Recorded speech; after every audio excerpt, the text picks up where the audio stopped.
Oke. Selamat sore Bapak Ibu Saudara yang dikasih Tuhan. Bagaimana, saya sudah mirip seperti Pak Haji kah? Tadi ada yang bilang Mesur udah kayak Pak Prabowo. Pak Prabowo pakai kantongnya kan 2, saya bilang ini cuma 1. Terus ada yang bilang udah kayak pakai baju koko, udah kayak Pak Haji. Kalau sekarang ada jenggotnya, udah kayak mirip-mirip gerakan radikal. Oke, saya semangat sekali sore hari ini untuk menyampaikan firman Tuhan karena saya percaya firman Tuhan itu merubahkan kehidupan kita. Ada amin? Saudara sudah siap mendengarkan firman Tuhan? Oke, kita akan berdoa, kita minta Roh Kudus boleh menjamah, berikan hikmat kepada kita sehingga kita boleh mendapatkan firman Tuhan. Mari kita berdoa. Bapa, mengucap syukur buat kasih Tuhan yang luar biasa. Mengucap syukur buat pribadi Yesus yang boleh nyata dalam kehidupan kami. Dan sore hari ini Tuhan, kami mau dengarkan kembali firman Tuhan. Hamba mau berdoa, biar Roh Kudus Tuhan boleh berikan kepada setiap jemaat Tuhan. Hamba mau tak terkecuali hikmat yang daripada Tuhan, roh pengertian, ada urapan Tuhan. Sehingga sungguh kami boleh mendapatkan, kami boleh mengerti, kami boleh menerima pewahyuan firman Tuhan. Dan kami percaya firman itu boleh membawa perubahan dalam kehidupan setiap kami. Gereja Tuhan boleh mengalami transformasi sehingga kami boleh semakin serupa dan segambar di dalam karakter, di dalam karya kami seperti dengan Engkau Bapa. Di dalam nama Tuhan Yesus dipeteraikan firman Tuhan dan kami menolak setiap pekerjaan iblis yang mau mencuri firman Tuhan. Dan firman ini boleh jatuh di tanah yang subur, bertumbuh dan berbuah menjadi berkat bagi banyak orang, bawa kemuliaan bagi nama Yesus. Di dalam nama Yesus, haleluya, amin, amin. Oke, saudara boleh siapkan Alkitab saudara. Saya masih akan sampaikan pada hari Minggu ini dengan tema yang selama ini kita dengar sama-sama, yaitu The Power of Thankful Heart. The Power of Thankful Heart, dan judul daripada khotbah saya sore hari ini yaitu Reasons to be Thankful. Dan saudara, kita percaya bahwa ada banyak alasan untuk kita mengucap syukur, betul ya? There are so many reasons for us to be thankful, to say, to have a grateful heart. Dan ada satu ayat kunci yang selama ini kita baca sama-sama. Saya mau ajak kita lihat kembali 1 Tesalonika 5 ayat yang ke-18. Satu ayat yang pendek tetapi membukakan satu pengertian pewahyuan yang luar biasa dalam, dan ini boleh membawa perubahan bagi hidup kita. 1 Tesalonika 5 ayat yang ke-18. Kalau saudara sudah dapat, boleh katakan yes atau ya, oh ye, apapun itu. Oke, kita baca sama-sama ya. 1, 2, 3. Mengucap syukurlah dalam segala hal, sebab itulah yang dikehendaki Allah di dalam Kristus Yesus bagi kamu. Mengucap syukurlah di dalam segala hal. In everything give thanks, for that is the will of God. Karena itulah yang dikehendaki Allah di dalam Kristus Yesus bagi kamu. Saya mau review sedikit. Di sini ada 2 kebenaran yang dinyatakan. Pertama, mengucap syukurlah di dalam segala hal. Mengucap syukurlah di dalam segala hal berarti kita harus mengucap syukur terlepas daripada kondisi apapun yang sedang kita alami. Apakah itu kondisi yang baik, apakah itu kondisi yang buruk, kondisi yang menyenangkan, atau kondisi yang tidak menyenangkan. Dan kita tidak boleh membiarkan keadaan kita menahan untuk kita tidak mengucap syukur kepada Tuhan. Betul? Jangan biarkan kondisimu, jangan biarkan emosimu itu menahan untuk engkau tidak mengucap syukur kepada Tuhan. Karena firman Tuhan katakan mengucap syukurlah di dalam segala hal. Jadi apapun yang terjadi, kita mengucap syukur kepada Tuhan. Ada amin? Dalam buruk, dalam baik, kita mengucap syukur kepada Tuhan. Kenapa? Kita mengucap syukur karena rencana Tuhan dan tujuan Tuhan itu baik di dalam setiap hidup kita. Mungkin keadaannya buruk, keadaannya tidak menyenangkan, tetapi kalau kita tahu bahwa ada rencana Tuhan yang baik, kita akan bisa menaikkan pengucapan syukur kepada Tuhan. Bahwa in everything, di dalam segalanya, Tuhan bekerja.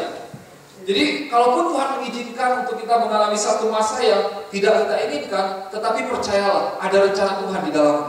Bahwa Tuhan entah mau bawa kita naik, bahwa kita mau belajar lebih lagi, yang pasti ketika kita setia, when we are faithful, we can know God deeper. Kita bisa mengalami Tuhan lebih dalam lagi.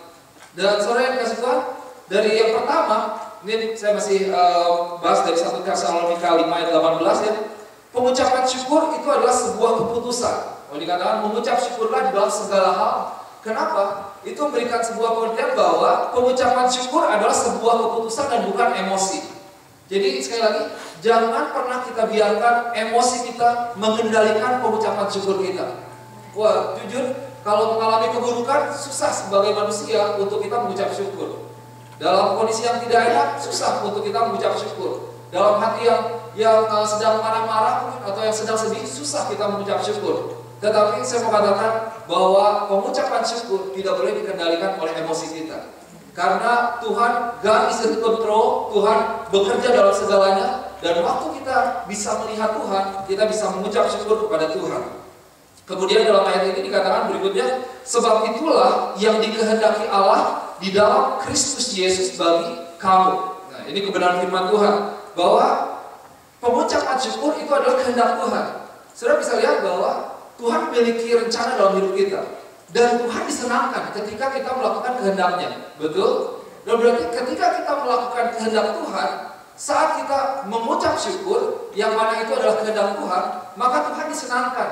Dan ketika Tuhan disenangkan, saya percaya berkat Tuhan boleh mengalir untuk setiap kita. Saudara lihat, pengucapan syukur itu menentukan kehidupan setiap kita. Pengucapan syukur mengalirkan berkat kepada setiap kita di tempat ini. Pengucapan syukur bukanlah sebuah hal yang mungkin kita pikir kecil, tetapi ini merupakan sebuah hal yang penting yang menentukan kehidupan kita. Nah, judul daripada khotbah saya itu Reasons to be Thankful. Jadi alasan-alasan untuk kita bisa mengucap syukur. Dan ada 3 alasan yang saya mau sampaikan kepada setiap Bapak Ibu Saudara di tempat ini untuk kita boleh selalu menaikkan pengucapan syukur kita.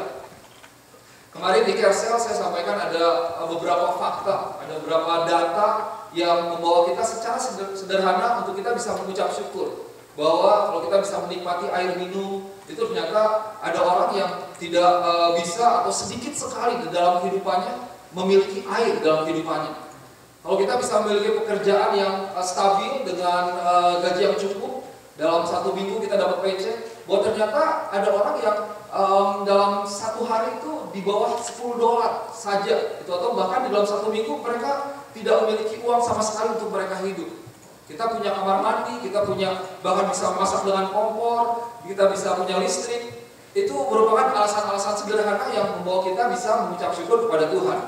Tetapi dari banyak alasan ini, berjuta-juta alasan saya percaya untuk kita mengucap syukur, ada beberapa alasan utama yang saya percaya ini harus menjadi alasan di dalam hidup kita untuk kita mengucap syukur kepada Tuhan. Kita lihat yang pertama, reasons to be thankful. Kenapa kita bisa mengucap syukur? Kita buka dari kitab 1 Tawari. 1 Tawari pasal yang ke-16. Saya sempat bahas ini di Kersel, saya mau sampaikan kembali, saya mau dalami kembali untuk setiap saudara jemaat Tuhan ini, gereja Tuhan. 1 Tawari pasal yang ke-16, kita lihat mulai ayat yang ke-7. 1 Tawari pasal yang ke-16, mulai ayatnya yang ke-7. Ini merupakan sebuah nyanyian puji-pujian Daud di dalam judul perikopnya. Firman Tuhan katakan seperti ini, kemudian pada hari itu juga, maka Daud untuk pertama kali menyuruh Asaf dan saudara-saudara sekuatnya menyanyikan syukur bagi Tuhan. Saudara lihat, ini Daud bukan encourage atau menyemangati, tapi Daud menyuruh mereka untuk menyanyikan syukur bagi Tuhan. Dan titik 2 di situ, kemudian ada banyak ayat di bawahnya. Nah, kita lihat yang pertama, reasons to be thankful. Ayat yang ke-12, kita boleh baca sama-sama ya, 1, 2, 3. Ingatlah perbuatan-perbuatan ajaib yang dilakukannya, mujizat-mujizatnya, dan penghukuman-penghukuman yang diucapkannya. Remember his marvelous works which he has done, his wonders and the judgments of his mouth. Yang pertama, reason to be thankful, it is because of his works. Jadi kita mengucap syukur karena pekerjaan Tuhan. Wah, ini tadi sempat saya tadi pagi ke Boston dan Tuhan bekerja luar biasa juga. Ada satu poin yang sama, itu poin ini yang disampaikan oleh Pastor Zulfi di bosen tadi, bahwa seringkali kita karena keadaan yang kita alami saat ini itu membuat kita lupa akan hal-hal yang telah Tuhan kerjakan di masa lalu, di dalam hidup kita di belakang. Nah, bangsa Israel ini terkenal sebagai bangsa yang selalu seringkali komplain. Mereka sampai pada satu titik, mereka komplain. Mereka sampai pada satu titik, komplain. Sampai di tepi laut, komplain. Wah, nih kita mau mati dan lain sebagainya. Ini sudah di depan laut. Tuhan buat mujizat. Laut terbuka. Mereka menyeberang. Setelah itu laut kembali tertutup kembali. Tapi di padang gurun mereka komplain lagi. Bahkan mereka maunya kembalinya ke Mesir. Maunya pikirnya lebih enak di sana. Pikirannya bukan karena hal-hal yang lain, tapi karena ketimun, semangka dan lain sebagainya. Minggu lalu saya sempat sampaikan. Dan padahal mereka adalah hidup sebagai budak di Mesir. Nah, ini yang menjadi banyak kali mental kehidupan kita.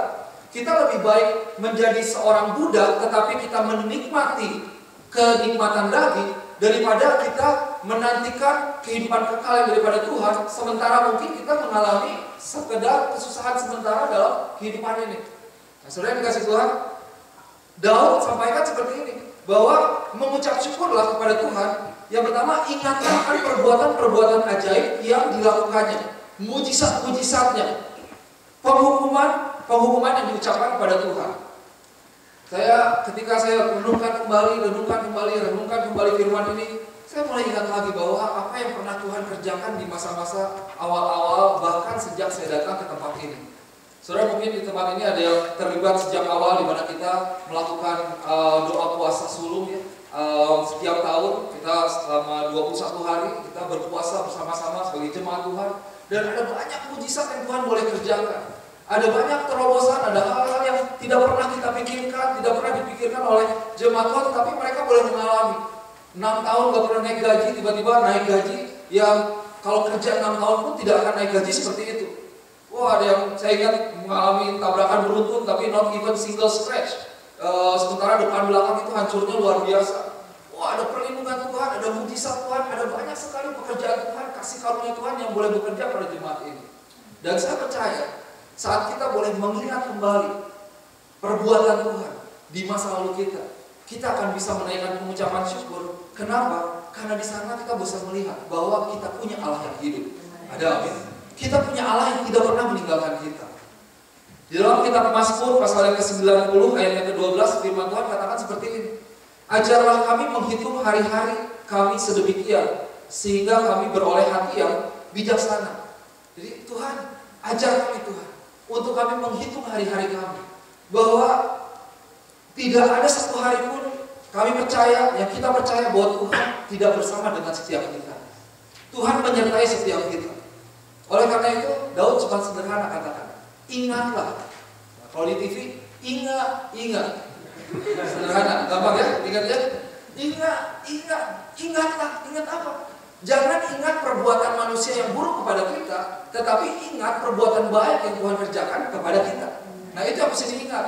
Di sini kata, ingatlah perbuatan ajaib yang dilakukannya, bukan nya. Sebagai manusia, seringkali ya kalau orang lakukan kepada kita, itu nggak akan lupa 7 turunan. Nanti bahkan sampai diajarin anaknya. Ingat ya, si om ini nih, si tante ini yang pernah berlaku seperti ini kepada mama papa. Jadi kamu jangan sekali-kali, udah kepahitan diajarin lagi, ditularkan lagi pada anaknya. Tapi firman Tuhan katakan, ingatlah perbuatannya, perbuatan Tuhan, kebaikan Tuhan yang Tuhan telah kerjakan dalam hidup kita. Kenapa ini penting? Karena waktu kita mengingat pekerjaan Tuhan, mujizat Tuhan, kita boleh melihat bahwa, oh iya, Tuhan pernah bekerja, melakukan mujizat, melakukan hal yang baik dalam kehidupan saya di masa lalu. Saya mengalami sendiri bahwa pengalaman dengan Tuhan itu begitu berharga, sehingga kita bisa memiliki kekuatan iman.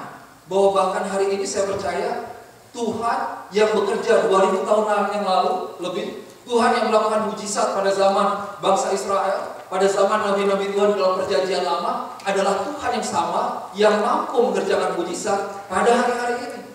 Tuhan yang melakukan terobosan, yang menyertai, yang berikan kasih karunia-Nya kepada nabi-nabi Tuhan, kepada bangsa Israel, itu adalah Tuhan yang sama yang bekerja di dalam kehidupan kita, yang akan melakukan, memberikan kasih karunia-Nya kepada setiap kita. Ya, ingatlah pekerjaan Tuhan, perbuatan Tuhan. Ingatlah akan mujizat Tuhan. Saudara dikasih Tuhan, pengalaman kita bersama-sama dengan Tuhan, itu yang akan memberikan kekuatan iman. Itu yang akan jadi seperti faith booster. Kalau yang ngantuk itu bisa minum Captain Day atau Red Bull, seperti itu kan, itu kayak boost gitu. Wah, kayaknya jadi seger lagi. Dan pengalaman dengan Tuhan, waktu kita mengingat pekerjaan Tuhan, kita akan melihat di bawah kembali bahwa oh iya, waktu itu tidak mungkin. Tapi ternyata Tuhan bisa. Dan saya percaya hari ini pun Tuhan bisa. Karena Tuhan saya ada Tuhan yang sama. Dan di sanalah engkau akan bisa menaikkan pengucapan syukurmu kepada Tuhan. Engkau akan bisa memberikan pengucapan syukurmu kepada Tuhan. Yang pertama, reason to be thankful, yaitu karena pekerjaan Tuhan di dalam kehidupan setiap kita. Oke, yang pertama. Sekarang yang kedua, saya cuma punya 3 poin. 1 poin 5 menit, 15 menit selesai. Oke, saudara bisa dapatkan firman Tuhan. Oke, mengerti ya? Sederhana, ingatlah. Nanti pokoknya kalau lagi gundah, gulana, galau, semuanya dari G, semuanya apa ya? Dan lain-lain, pokoknya ingat perbuatan Tuhan. Atau gimana logatnya saya nggak bisa. Nanti mungkin bisa tolong. Ingat perbuatan Tuhan. Ingat perbuatan Tuhan.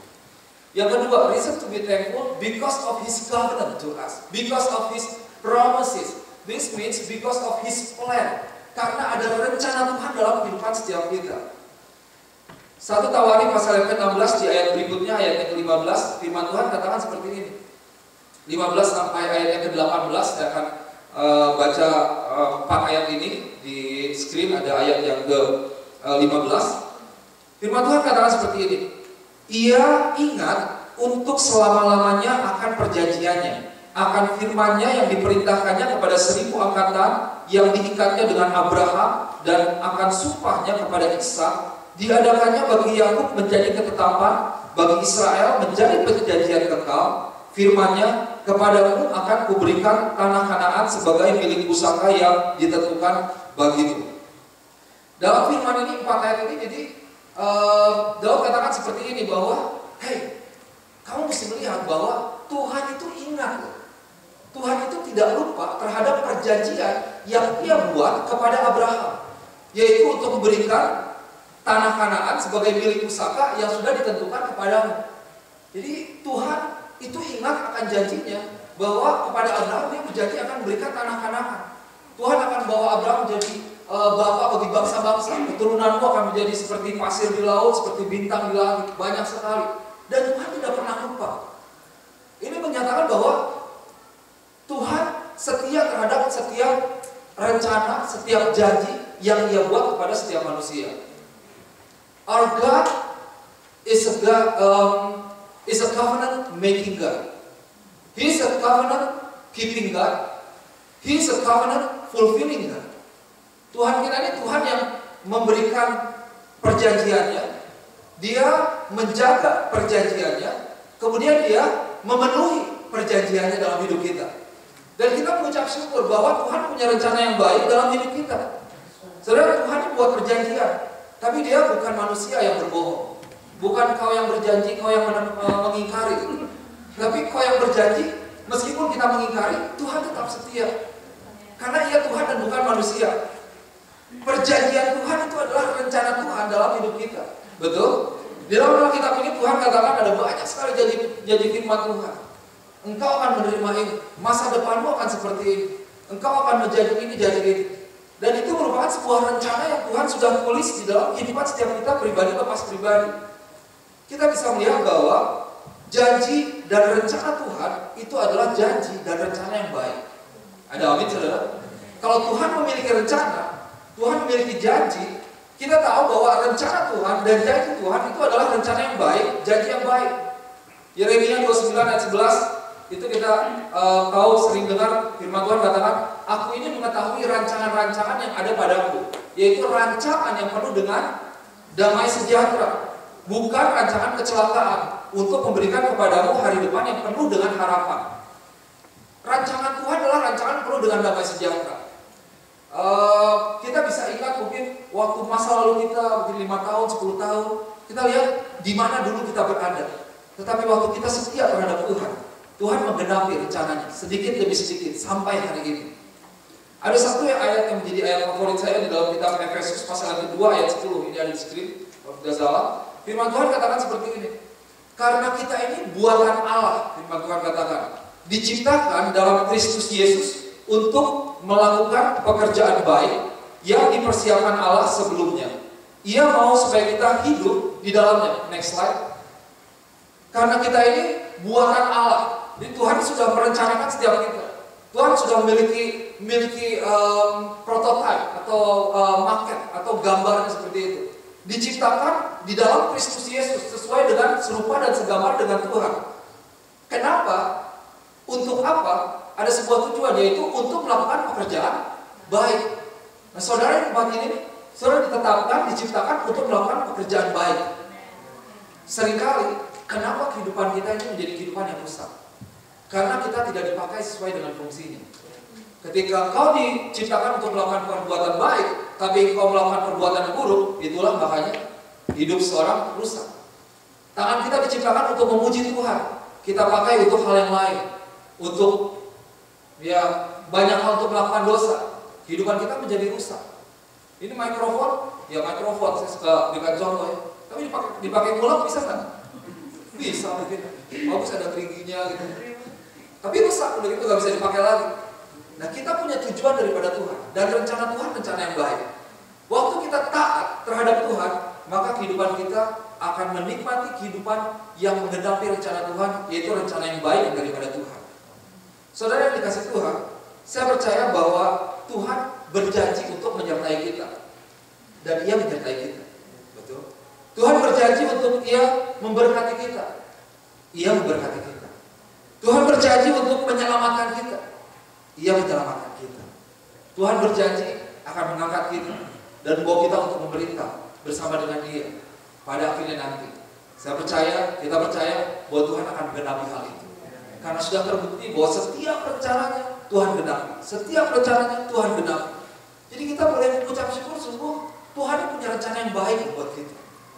Ini bukan sekedar biasa-biasa saja.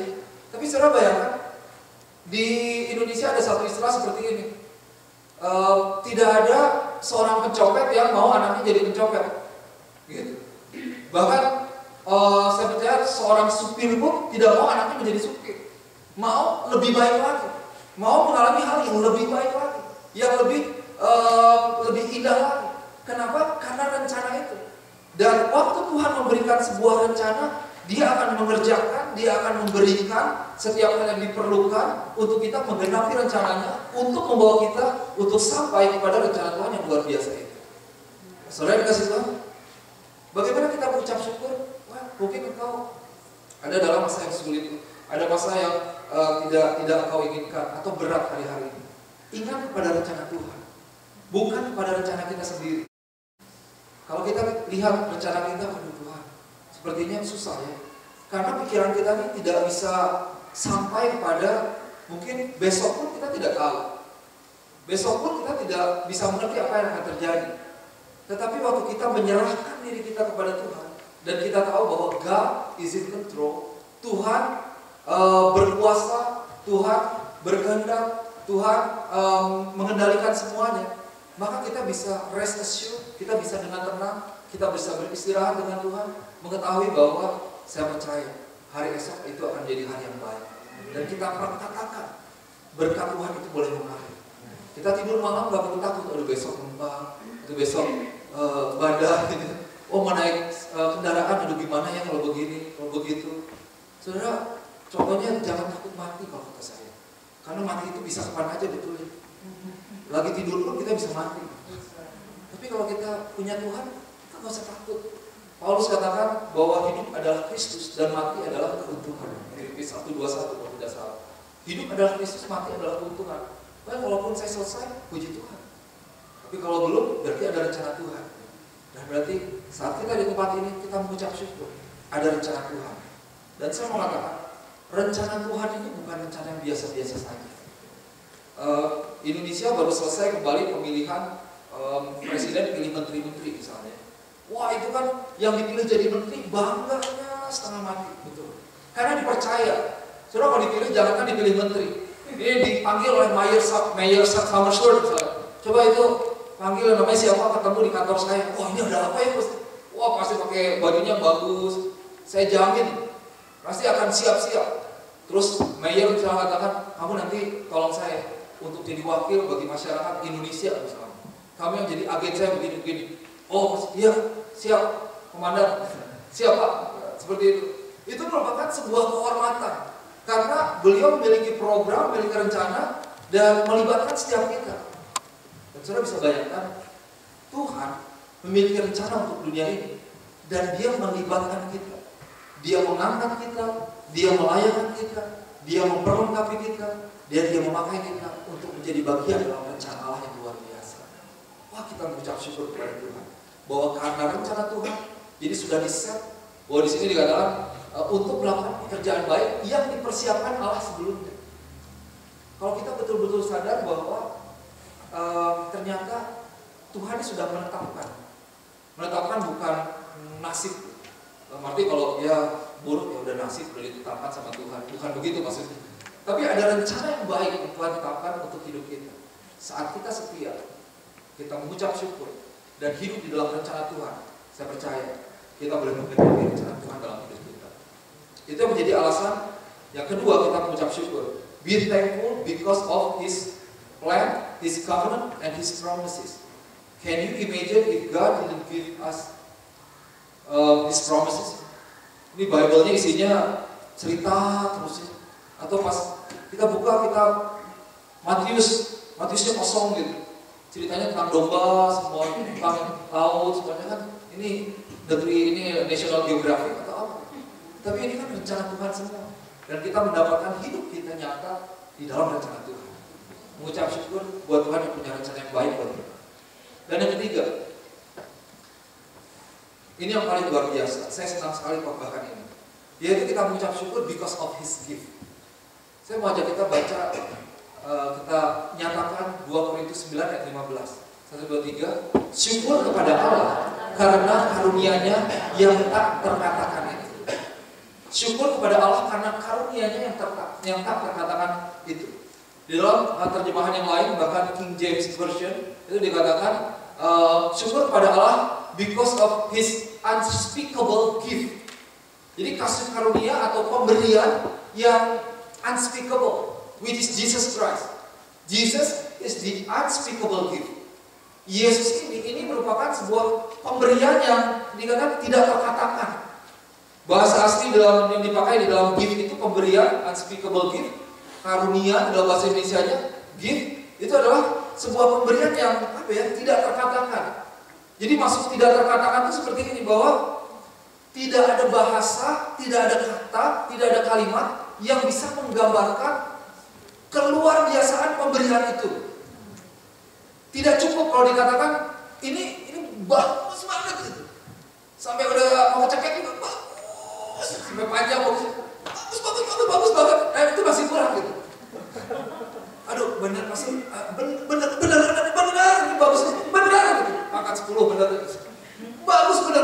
Itu saya nggak pernah ngeliat bagus banget itu mobil gitu. Kadang-kadang gitu. Kalau dibilang makan, aduh udah makanan paling enak itu enaknya. Aduh gimana ya? Sampai menyembah Tuhan gitu.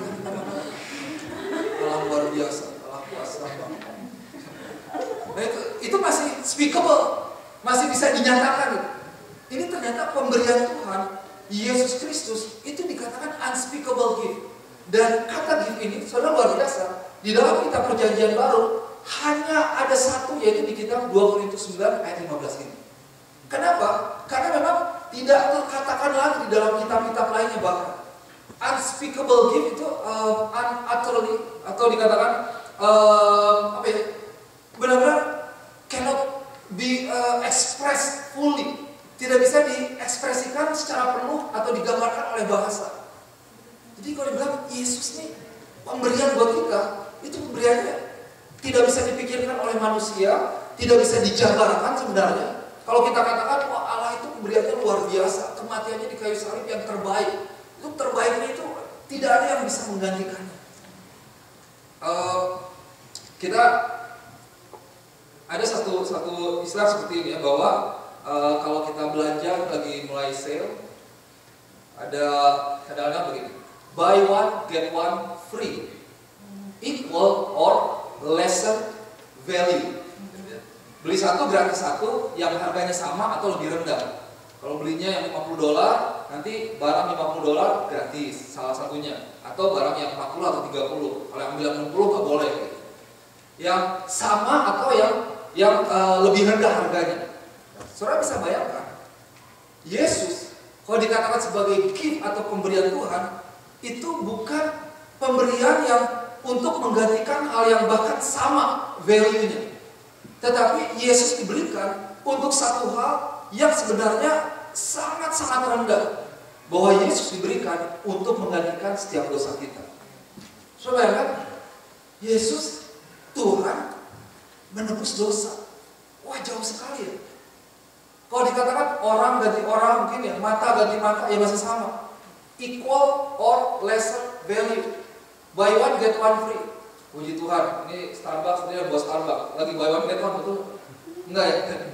Ketahuan kan? Ternyata buy one get one jam 2 sampai jam 5, betul? Kalau beli yang merah, nanti pulang langsung Starbucks. Itu buy one or get one free. Nggak bisa, tapi minta yang small. Terus nanti saya berikutnya bayar yang small. Yang another one itu yang Fenty, enak aja kalau bisa. Yang large, nggak boleh gitu. Tapi harus yang equal or lesser value. Tapi saudara, bayangkan, saya mau Starbucks aja, terus kita bayar dengan satu hal yang nggak worth it. Kita bayar dengan penny, enak aja. Ini Starbucks diganti sama penny. Bahkan penny itu masih punya value. Saudara lihat, Yesus dia Tuhan, dia Allah yang luar biasa, pencipta langit dan bumi.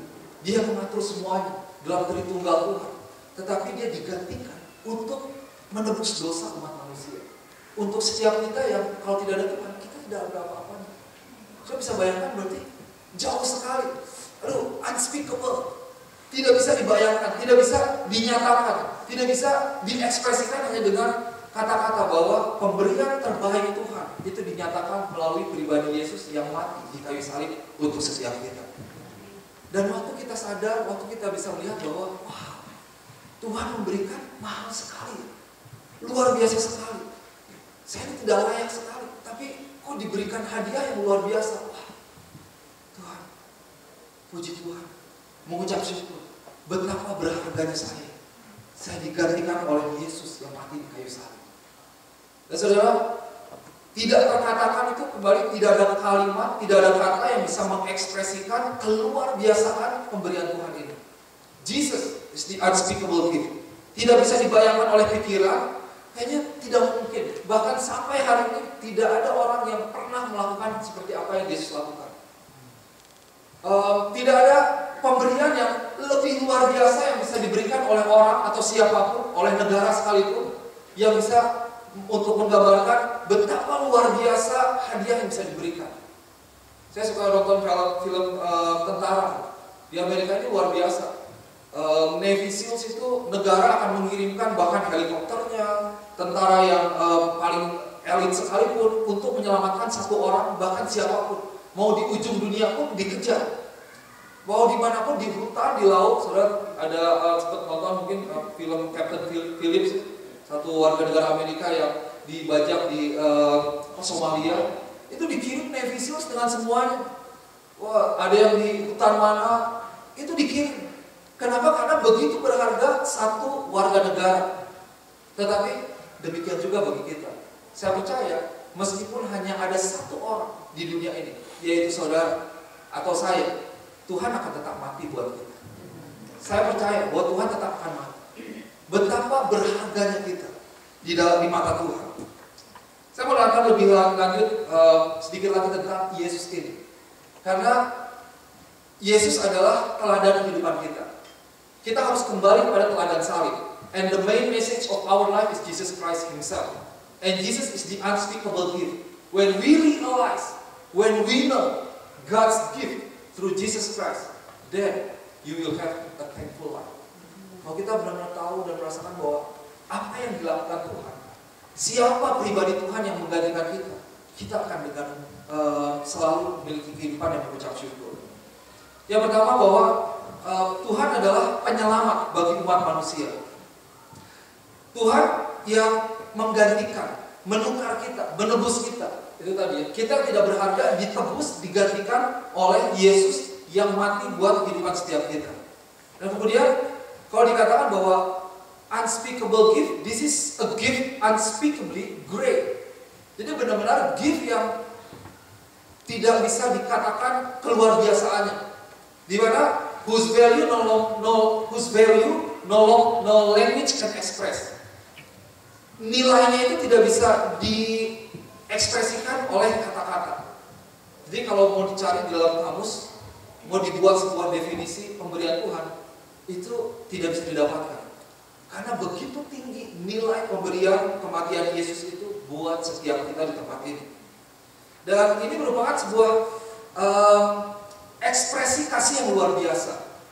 Ini merupakan sebuah penderitaan Tuhan yang luar biasa. Dan merupakan sebuah benefit yang luar biasa. Nah, saudara perhatikan ini. Kematian Yesus di kayu salib itu mengandung 3 makna. Bahwa itu merupakan sebuah ekspresi kasih yang luar biasa. Kemudian itu adalah sebuah penderitaan yang luar biasa.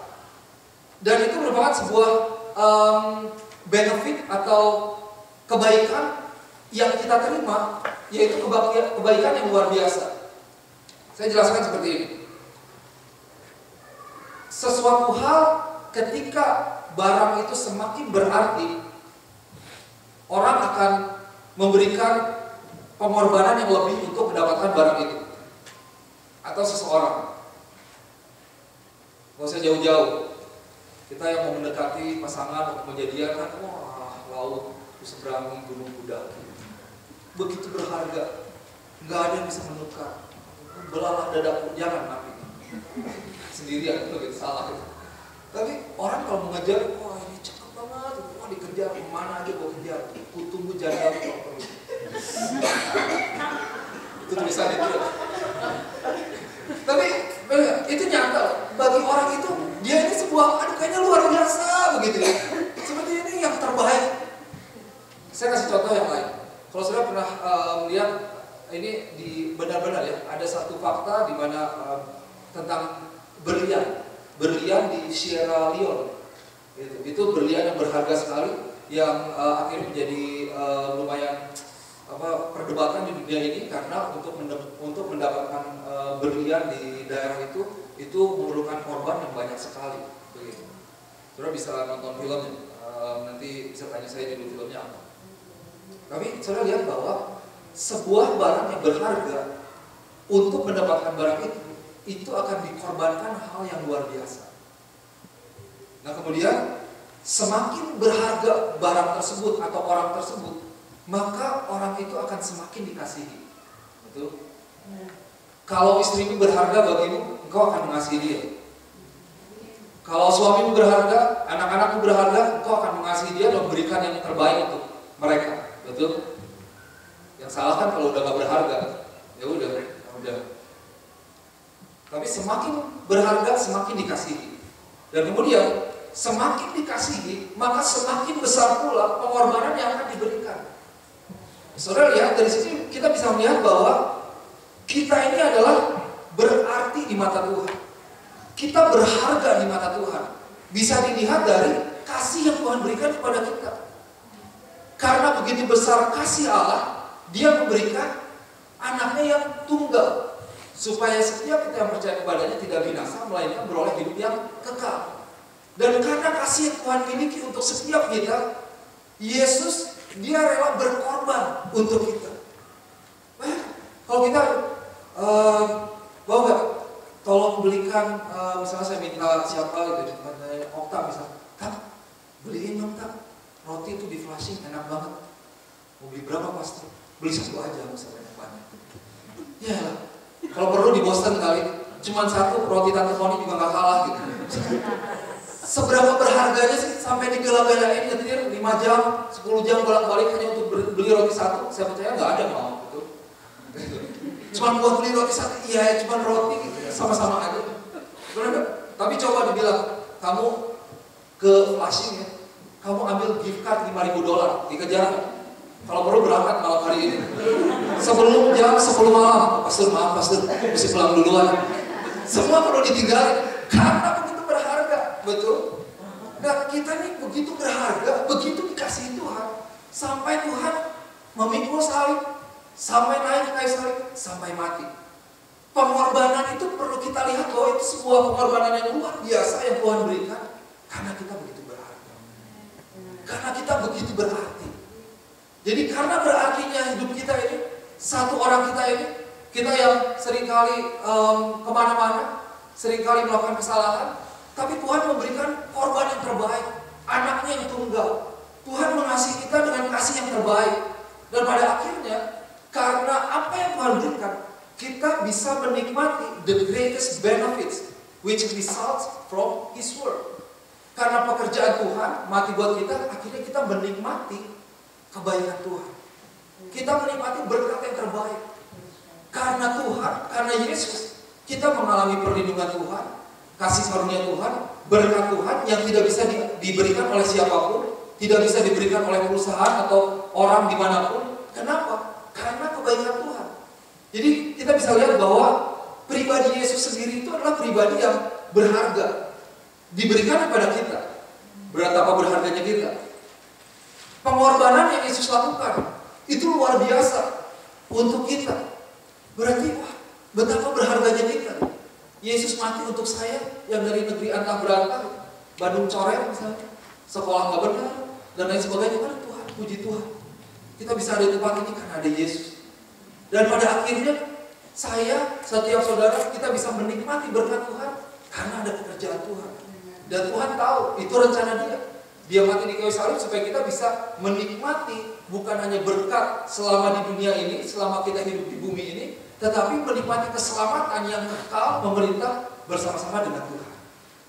Jadi saudara lihat, Jesus, the unspeakable gift, He is the reason for us to be thankful.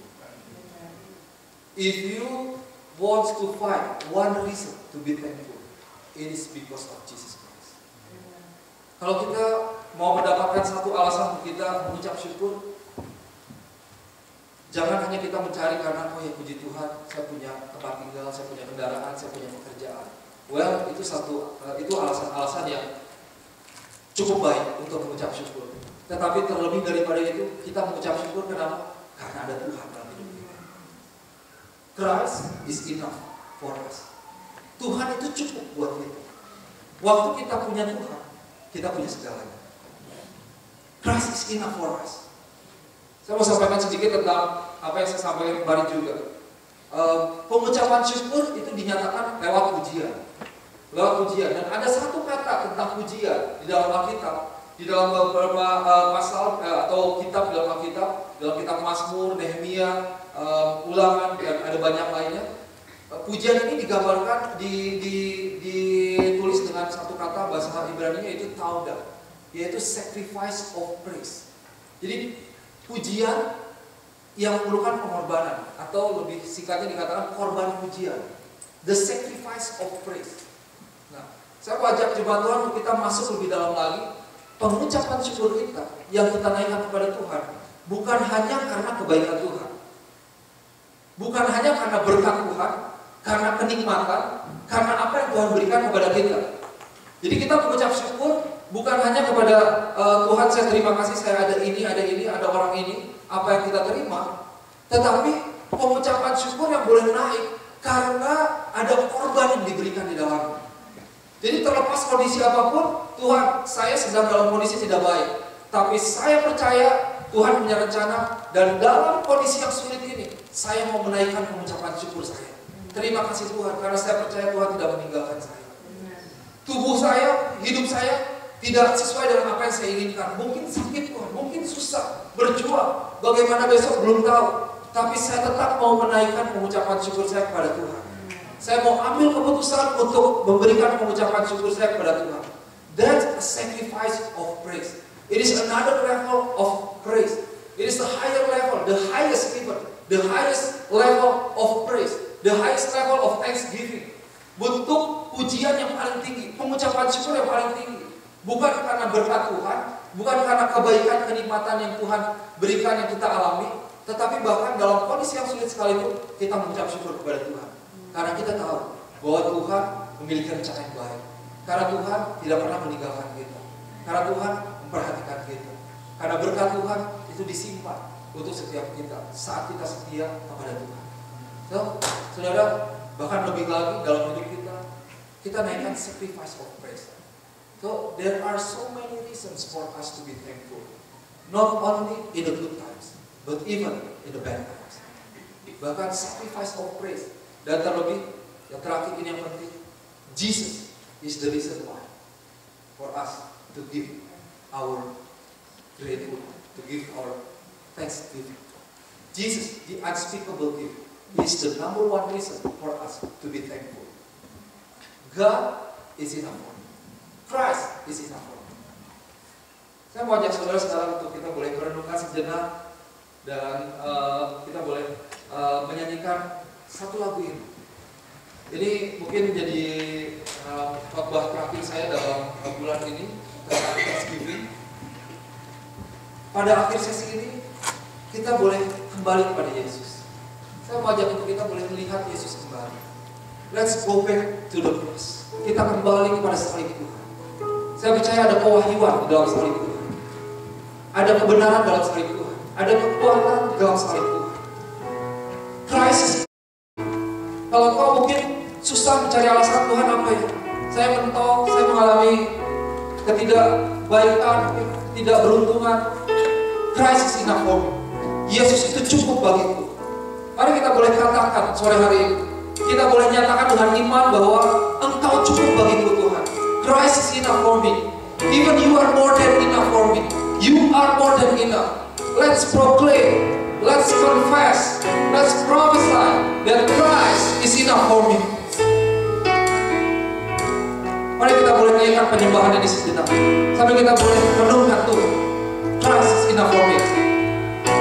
Jesus.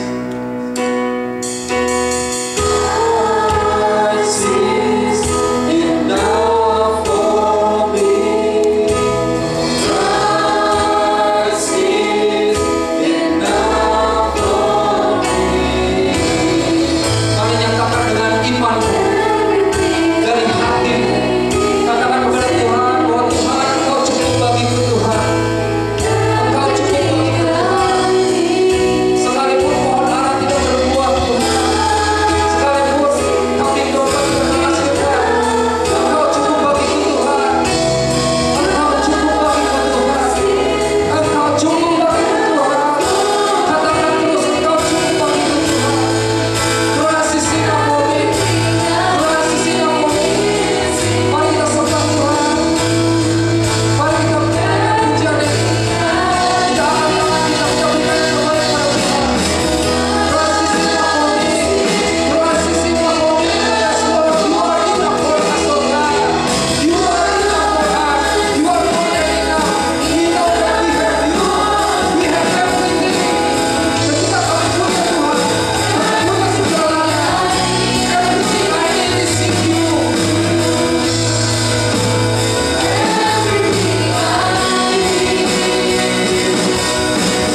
Panggil nama sebut namanya. Christ is enough for me.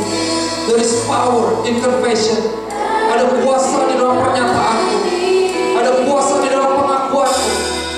Christ is enough for me. Biar pengakuanmu mulai menjadi satu pengakuan iman. Biar iblis mulai mendengar bahwa bersama dengan Tuhan kami tidak takut. Bahwa Tuhan adalah bagian yang terbaik. Tuhan cukup bagiku. Tuhan terlebih cukup bagiku.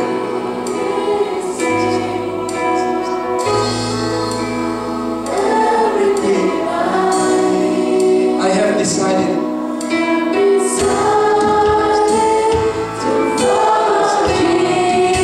this is our commitment to you.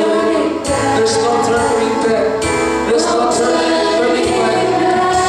We will follow you. I have decided. Aku memutuskan Tuhan. Aku memutuskan untuk mengikuti Tuhan sepanjang hidupku, melayani Tuhan seumur hidupku. Aku memutuskan untuk menjadi yang terbaik bagimu Tuhan. Aku memutuskan untuk menjadi terang bagi bangsa-bangsa. Aku memutuskan untuk membalas dunia kebaikan Tuhan, melayani Tuhan. There's no turning back. And we are secure with you. Kami aman, kami nyaman bersama dengan Engkau Tuhan.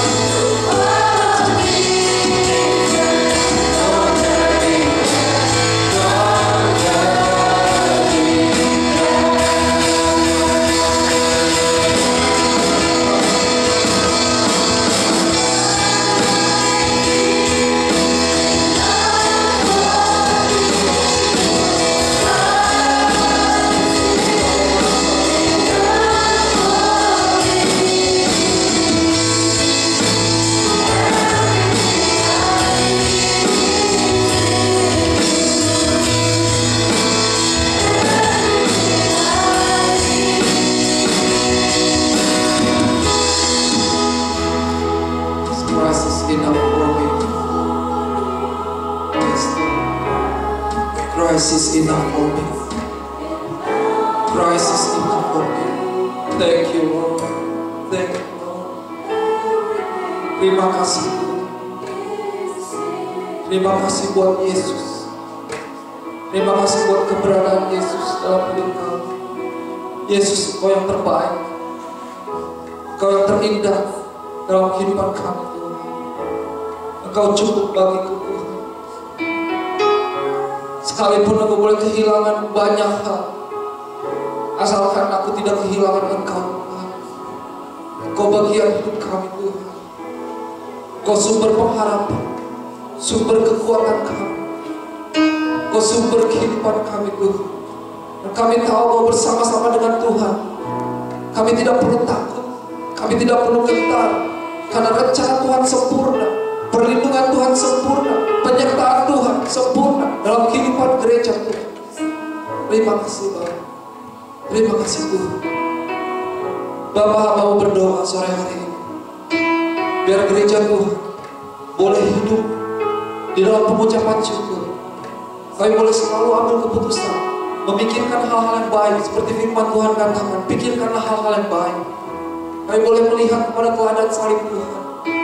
Bahkan di dalam kondisi yang terburuk atau paling sulit sekalipun, kami boleh kembali kepada salib Tuhan. Kami boleh kembali kepada teladan salib. Dan kami mengucap syukur bahwa Yesus yang menjadi sumber dari segalanya. Ketika kami bersama dengan Engkau, kami memiliki Engkau, itu cukup bagi kami Tuhan. You are enough for me. Christ is enough for me. Christ is even more than enough for me. Terima kasih Bapa. Segala pujian kami untuk Engkau Tuhan. Segala penghormatan kami untuk Engkau Tuhan. Dimuliakan nama Bapa. Haleluya Tuhan. Haleluya. Haleluya. Haleluya. Terima kasih Bapa. Terima kasih. Yes. Dimeteraikan firman Tuhan ini boleh menjadi satu membawa perubahan yang nyata. Ketika jemaat Tuhan boleh hidup di dalam pengucapan syukur, biar berkat Tuhan boleh terus mengalir dan ada kebaikan demi kebaikan Tuhan yang boleh nyata, firman boleh menjadi pengalaman. Terima kasih Tuhan. Di dalam nama Yesus hamba berdoa. Haleluya. Amin. Amin. Amin. Silakan duduk Bapak Ibu.